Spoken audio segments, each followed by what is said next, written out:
ऐसा पूछ रहे थे कि तुम्हारे पति क्या करते हैं या कहाँ जा रही हो, नोएडा जा रही हूँ रब्बुपुरा में। तो फिर इनका नाम बताया, मैंने कहा ये मेरे पति हैं, मैं वहीं जा रही हूँ, मैं ठकरायन हूँ, वो ठाकुर है। सीमा पाकिस्तान से नेपाल के रास्ते भारत होते हुए ग्रेटर नोएडा कैसे पहुंच गई? मैं पाकिस्तान से जहाज से आई थी, फ्लाइट थी मेरी, फ्लाइट दुबई की, कनेक्टेड फ्लाइट थी, दुबई से काठमांडू। तो वहीं से फिर वेन पकड़ी पोखरा से मैंने बस करके दिल्ली की कराई। 15,000 में हमारी 3 सीट बुक हुई, नेपाली 15,000, वहाँ से दिल्ली की मैंने बुक करी। तो दिल्ली से रास्ते में उन्होंने मुझे उतार दिया।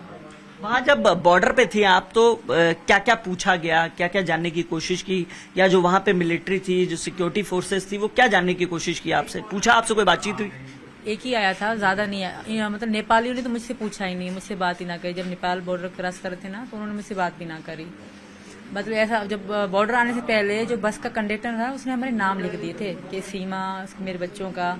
आपने अपने बच्चों के नाम क्या बताए थे? जो हिंदू धर्म है, प्रेम का, राज, परी और मुन्नी। मैंने अपना सीमा और इनका सचिन पति का बताया था।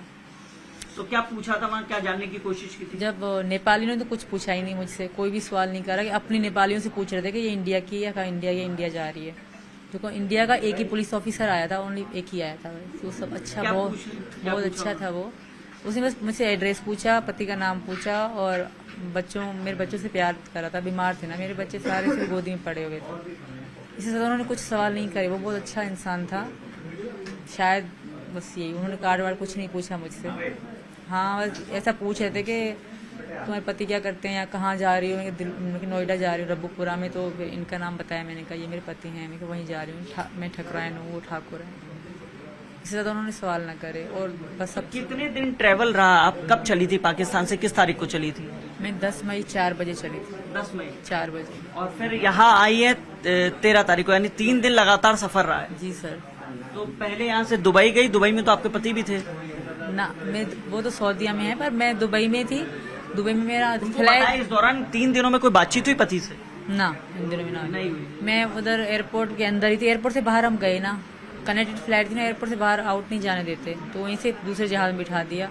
फिर काठमांडू 11 की सुबह में पहुंच गई काठमांडू। ठीक है, फिर काठमांडू के बाद वेन पकड़ी, मैं गई सीधा पोखरा, क्योंकि किसी ने मुझे कहा कि पोखरा से आपको दिल्ली की बस मिल जाएगी आराम से। अच्छा। किसी ने वहीं नेपाल में ही पता पड़ी ना, नेपाल लोग सब हिंदी कर लेते हैं, हिंदी बोल लेते हैं। ठीक है। तो मैं वहाँ से पोखरा गई। पोखरा में रात को रुकी, शाम में पहुंची। सुबह को बैठे जैसे मैं उतरी तो शाम में हम पहुंचे, और शाम को मैं सो गई। सुबह बच्चों का आराम करा, एक होटल रूम लिया। फिर सुबह को सवेरे हम निकले और दूसरे सुबह पहुंचे हम।